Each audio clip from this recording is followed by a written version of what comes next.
কুম্ভ মেলা প্রাঙ্গণে প্রবেশ করছি, তার লোক একটু মানে দেখাচ্ছি, জাস্ট একটু ফলো করুন। লোক দেখুন,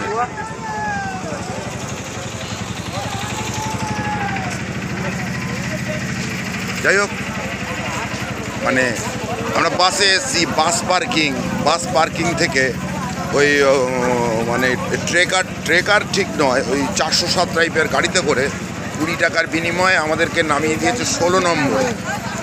সেখান থেকে হাঁটতে হাঁটতে আমরা চলেছি, ওই দেখুন কুম্ভ মেলা প্রাঙ্গণ। জাস্ট এইটুকু, আমি বেশি ইনফরমেশান এখন এই মুহূর্তে দিতে পারবো না। এইভাবেই কুম্ভ মেলায় প্রবেশ করতে হবে। প্রচণ্ড পরিমাণে মানে লোকের ভিড় তো আছে, তা ভালো লাগছে। এটা মানে এটা দেখছি, ভালো লাগছে, এর মধ্যে একটা আলাদা আনন্দ আছে। যাই হোক, ভিডিওটা দীর্ঘ করব না, 1 মিনিটের একটা ভিডিও হবে, জাস্ট এইটুকু ইনফরমেশন আছে। ভালো থাকবেন, সুস্থ থাকবেন।